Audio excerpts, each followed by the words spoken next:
Hello everyone. Now, today I'll be returning to a ship that I covered very recently, which was the Kidd. But considering, look at the matchmaking. We got a carrier tier 9, we got the radar battleship, 2 Baltimores, an Edinburgh, a Zao, and 3 DDs. So, and of course a map with almost no cover. So in terms of matchmaking, this is of course terrible matchmaking for any DD. Now, the Kidd hasn't really changed much since my last commentary, but people apparently don't know how to use the YouTube search function, or they just have the memory of a goldfish, because the most common question on my stream the last 2 days have been, hey Flamu, what do you think about the Kidd? Hey, what about the Kidd? Kidd. The ship hasn't changed since I last recommended it. What has, however, changed is one of the game mechanics. And this actually makes the Kidd even stronger, which in my opinion is a bit ridiculous. Now, I have this build that I kind of perfected. Well, I tested the Kidd a lot because I enjoy the ship. When I enjoy a ship, I tend to try to make the most optimal builds possible, and I did end up making a build that gives me both AFT, BFT, and Superintendent and Concealment Expert, and I found this build to be extremely strong since it buffed the 2 great strengths of this ship, or actually the 3 great strengths, which are Concealment, Gunpowder, and AA. Now, the AA on the ship was already extremely strong. I thought the AA on the ship was really powerful with this build. I didn't run manual AA because it was too many points dedicated to something that I consider situational, and manual AA, unlike BFT or AFT, doesn't really help your guns at all. It's a pure anti-air perk, and that's why I don't bother with it, because the only time I could ever recommend speccing manual AA is if you're guaranteed to face a carrier, or you play a ship that is especially suited for it, like German battleships or Neptune, for example. Those are ships that really get huge benefits out of manual AA. In fact, benefits so large that you use it instead of AFT. Regardless though, what has of course happened to the game is that Wargaming, in their infinite wisdom, decided that the 3x modifier of running defensive AA on US DDs and Russian DDs, the 3x modifier simply wasn't enough. So they changed the 3x modifier to 4x, which means that if you pop defensive AA, instead of your AA values being multiplied by 3, they now get multiplied by 4. So that's basically a 33% DPS increase on this AA that I already considered extremely strong. I mean, I did an AA test, an AA vid on it, where I just shred planes, and I tested it extensively, and I thought it was really good. And now it's 33% stronger. So of course this means that just focus firing planes, it's pretty good, the AA, it's always been. But what happens when I pop defensive AA is dirty. It's straight up dirty. I'm pushing this cap to harass, the carrier sends planes to spot, I pop defensive AA, and these are tier 9 fighters. Tier 9 Taiho fighters. And before my carrier even has time to send his fighter to engage them, I've shot them all down. So yeah, and trust me, that's just the warm-up. This thing has become absolutely monstrously strong. And well, I recommended this in the past, and now it's gets an even stronger recommendation from me, because it's stupid now. I mean, you don't even need to queue up with if you want to make like the tryhard division, you don't need to queue up with a Baltimore or a Donskoy or something similar with your like Taiho or SX buddy. You just queue up with a Kidd, and you can push caps, and you can smoke, and you can also provide massive AA defense as well. This Kagero decides he wants to rush me, but since I've shot down all the enemy carrier planes, well, my carrier can just hover his fighter over here without any sort of any trouble. I mean, there's nothing stopping him anymore. I shot down the planes, which gives me air control, and if you have air control, then you automatically also have the advantage in any DD versus DD fight, as you can see here. I mean, he finally gets close enough that he spots me in the smoke, but I intentionally positioned myself as far away as possible. I don't think he had time to launch torps, but I am... You note how careful I am, because if he would have launched torps, the planes would have spotted them, but just in case, I made sure that you see the way I turned my ship around. I put my stern towards where he died. In case he launched torps on the way in, I didn't want to get caught off guard by some stupid surprise torps. And the ship is very maneuverable, so it's not really that big of a deal for me to change, to angle myself before I start hammering this Edinburgh. Now the good part about running this build with BFT is of course 10% faster reload. And this combined with the already 5 guns means that you actually do a lot of damage. Not that it mattered, because a Royal Navy cruiser pushing into the middle of a cap while spotted is going to get focused by a lot of different ships and will get killed, as you saw there. And the torps are of course still nothing special. It's one single Benson torp. Okay, carrier goes in for the next attack. I think this time he actually I think he wants to drop me this time. I think that's his plan. And yeah, that's not going to happen.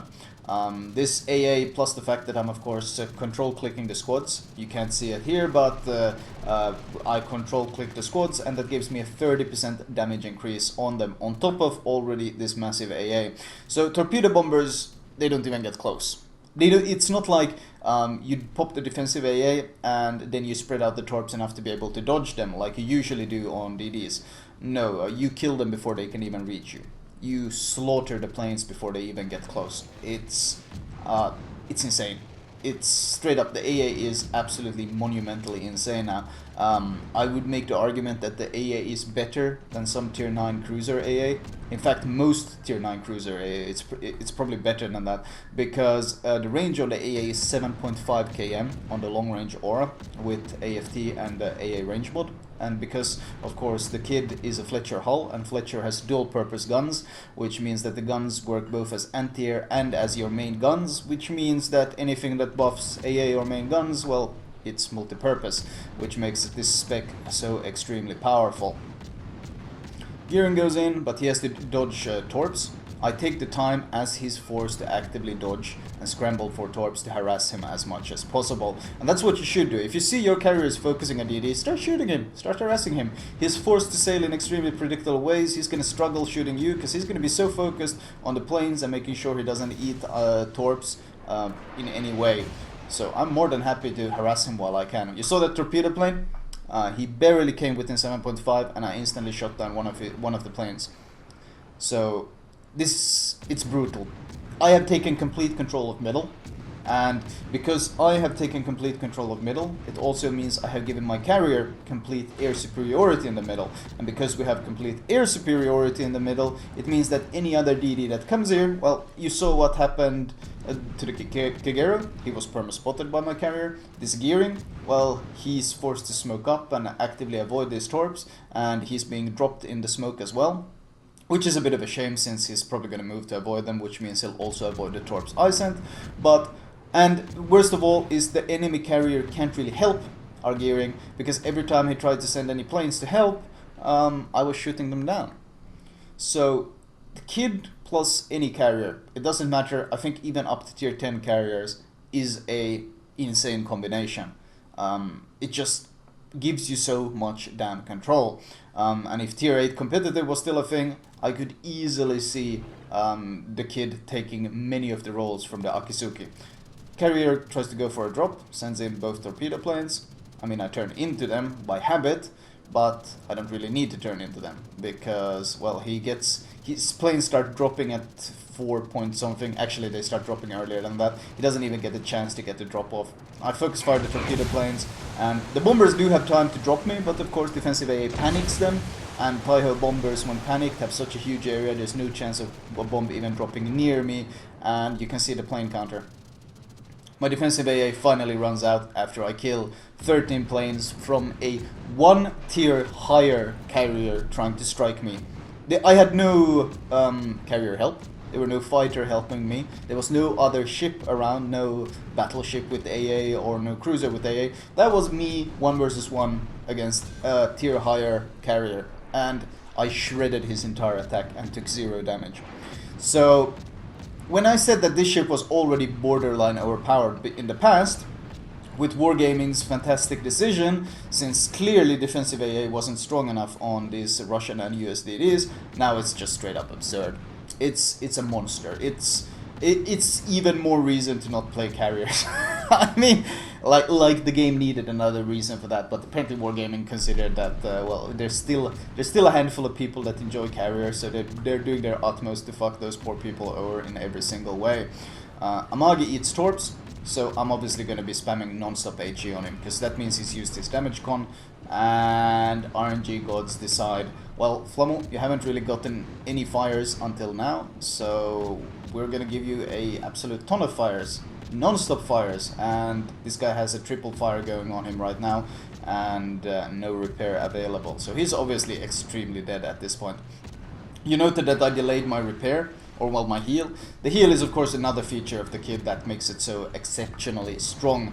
It gives up one torpedo tube in order to get all these advantages, but in my opinion the trade is fantastic. You have to play it differently than a Benson, of course. You don't rely on the torpedoes nearly as much as a Benson, but in return you gunboat like a madman. You kind of want to have your guns firing almost at all times whenever possible. Of course, in this game, the very early game, or first half of the game pretty much, I focused on getting control of mid more than actually gunboating around. Once we have the cap control though, now I kind of got the freedom to just sail around and dakka because I've accomplished what I wanted, and one of the most important things, and that's mid control on Tears of the Desert. Tears of the Desert mid is extremely hard to get because there's no cover, there's no hiding. Cruisers struggle to go in there. You saw what happened to the Edinburgh when he went to the metal. So especially when there's carriers around spotting, trying to get any sort of control on mid is extremely difficult. Unless of course you're a Kidd, in which case you kind of can do it yourself. You can spot, you can hide, and you can shoot down the planes, and you can just get full cap control with relative ease. That's not to say it's not possible to counter you. For example, well, German DDs would probably be able to counter me, but that's but only really high tier ones. I'm trying to think of what could actually actively counter me, and the only thing that came to mind is a Z52. The lower tier German DDs, I think Z46 maybe, but anything lower than that you outgun them and you can avoid their Hydra so easily because it's such short range. So there's not really many ships that can take the Kidd on in any sort of straight up fight. If there's a carrier involved, then the Kidd automatically wins the fight because he will shred the enemy planes before the enemy carrier has time to put any sort of influence into the battle. And once the planes are shredded, your carrier has freedom, and that's an automatic win. So at this point, triple cap control. Friedrich Gross is sailing around in our spawn. I don't really expect much from him, so I'm gonna go do something that I probably wouldn't recommend, and probably something you probably shouldn't do either, and that's I'm gonna go hunt the Missouri. Well, ideally I want the carrier, but I think this Missouri is sailing up to defend him. This Missouri has been kind of, I guess, sailing around in their spawn most of the game, but then again, this is Tears of the Cruisers, which makes it's hard to really push anywhere on this map. Although I have to say the Friedrich Grosse has pushed through, but considering he was pretty much untouched, I assume he's been like hugging the border and playing it very safe, and it's a bit late at this point to be sailing around with full HP. Carrier is, at this point you might notice the carrier isn't even attempting to go for me. I was spotted the entire time I was shooting for the Friedrich Grosse. The carrier knew exactly where I was. The carrier knew that I'm quite close to him, but he doesn't even want to go for me because he can't touch me. I'm completely untouchable. A tier 9 Taiho is afraid of a DD, and not afraid of a DD in the sense that the DD has managed to close the distance and is shooting or torping him. No, he's afraid of the anti-air that I have. I'm more scary to a carrier than probably a Baltimore or a Donskoy or a Neptune or whatever, because at least those he has some chance of spotting. I just start shooting down planes before he can even see me. And of course I decide to open up fire on the Missouri because, well, the game is kind of over. We have 960 points and there's pretty much no chance of us losing because we have full cap control. Carrier tries to drop me here quickly, by the way, so I pop defensive AA and all his torpedo planes die before they even get within range.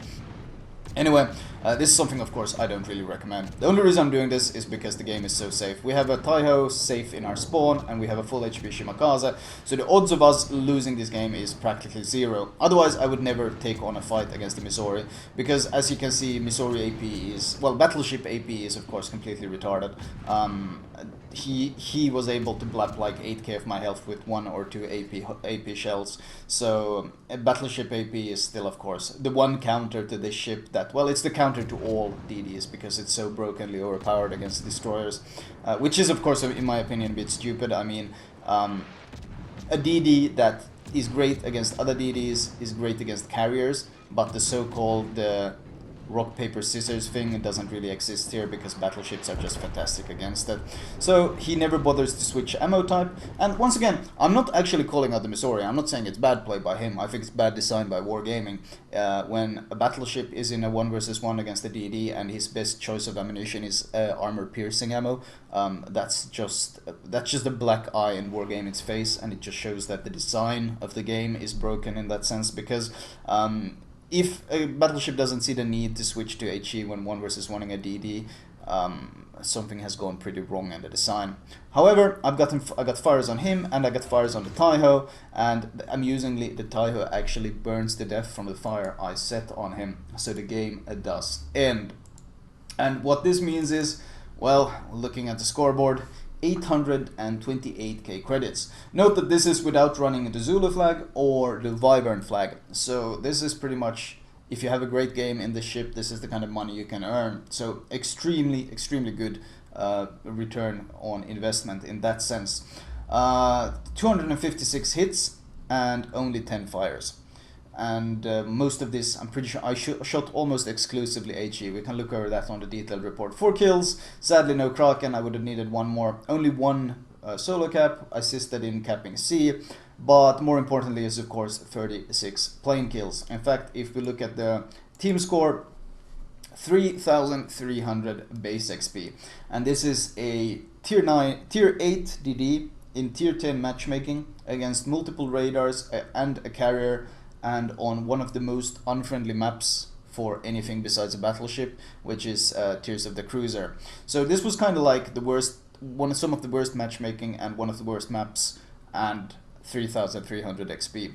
So the Kidd, what other DDs hate, the Kidd loves. There's carriers, there's open maps, DDs go, ugh, I hate that crap, whereas Kidd goes, woohoo, I can wreck face. And that's kind of why I really enjoy the ship, because it's special in that sense. But I do think the AA increase is a bit too much. I shouldn't be the best anti-air we have on our team in a tier 8 DD. That's just very stupid. And detailed report. What's pretty important to note here is of course that I didn't land a single torpedo. I did not land a single torpedo all game. All my damage, 119,000 damage, all of it is from my guns. 62k from fires. I would say I got very lucky with getting triple fire on the Amagi, but overall my RNG wasn't really that special. 245 hits and 10 fires isn't exactly the most amazing RNG. What happened this game was that I happened to get the triple fire on the Amagi just when I needed it, but ultimately the Amagi would have still died, so it didn't actually have any impact on the outcome in that sense. I would have killed him with HE regardless, because, well, he had no repair and he was within my range, so it was a free kill. He just died significantly faster thanks to that. Overall though, potential damage 1 million, damage received 25,000. That's nowhere near the max that you can actually receive, but considering I have what, 16 point something health, that of course shows the power of the heal. Not too much spotting this game, but then again I was mostly fighting for mid control, and hilariously aircraft destroyed, 15 torpedo bombers, 10 bombers, 11 fighters. So that's mid air control given for free to our carrier by me. Anyway, let me show you guys my recommended build on the ship. I haven't changed it since the last time, but since people have had a collective memory loss since the last time I featured the Kidd, I might as well show it once more. Now, starting off, we'll start with the modules. Consumable wise, priority is probably premium smoke, followed by premium heal, and followed by premium damage control. And if you can afford it, the defensive AA instead of the speed boost, of course. Premium one, if you can't, just get the free one. It's still better than having, well, running speed boost on the Kidd is kind of like shooting yourself in the foot. What's the point of having this huge AA DD if you're not running defensive AA? So this should be a pretty obvious choice in that sense. Upgrade wise, main battery and torpedo tube survival, followed by AA range, since with the combination of AFT you can get that excellent range. Defensive AA duration, if you don't have one of these, then run propulsion mod 1 instead. Faster rudder shift, because I don't really think the default rudder shift of 3.9 is fast enough, and concealment. Well, of course, you want to be able to sneak up on these caps and so forth. Captain perks wise, I'm still running the same build that I basically perfected during my initial Kidd testing, and that is preventive maintenance, followed by a last stand, followed by superintendent, followed by concealment expert. After concealment expert, I would build straight into AFT, AR, and finally the last 3 points into BFT. The purpose of this build is naturally AFT and BFT both improve your guns and your anti-air, both which are your bread and butter. Superintendent gives you additional survivability, as does concealment expert, and AR of course gives you more damage the lower you go. And with your heal, you can kind of manage just how low you go. Like if you're low health, but you're in a smoke, you don't necessarily need to heal up, and you can get the benefit of adrenaline rush for an extended duration before you decide to heal up and get your health back in that sense. So this build is something that I've greatly enjoyed. I've tested various builds, including RPF instead of AFT, I've had survivability expert and so forth, but ultimately this one has been the best combination of pure AA and gun power and survivability combined, and I've liked it a lot. Signal wise, fire chance is extremely valuable, considering we don't have demolition expert. It bumps your fire chance from 5 to 6%, which is a pretty damn big deal considering how fast you're firing and how much you're firing. Detonation flags, great. Healing flag, fantastic. Speed flag, also great. These are all survivability. Faster consumable usage and AA increase, these are all great. Honestly, the Kidd benefits from pretty much all these flags. So that doesn't really leave too many flags over, but if you have to skip something, then I mean the fire chance is very situational. You can do without faster consumables and so forth, and instead just get to put on money flags to earn significantly more credits. But because you gotta consider the game I played, I was running these flags without any Zulu or any Wyvern, and I still made 800k credits. If I'd been running these flags, I would have made well over 1 million credits without any issues whatsoever. So the money making potential is naturally there. Camo wise, the premium camo gives you the usual 50%. Here, this is what it looks like. A pretty nice, but well, pretty plain camo, I guess. It's not a bad looking one, but it's not that special either. And I personally prefer running my Victory Day camo. Oh, I actually haven't even noticed this thing before on the smokestack. Interesting. Anyway, that was my Kidd commentary. I hope you guys enjoyed it. And yes, I do think this ship right now is too strong. I mean, it was already really strong before they decided to buff defensive AA, and now it's just stupid. I don't think a tier 8 DD should be able to just pretty much straight up deplane a tier 9 carrier. I think it's too much. But then again, Wargaming doesn't really seem to care too much about what I think, so not much we can do about it. I hope you guys enjoy the ship, and I hope you guys aren't playing carriers anymore, because Wargaming clearly doesn't want you to. I'll talk to you later. Have a great one.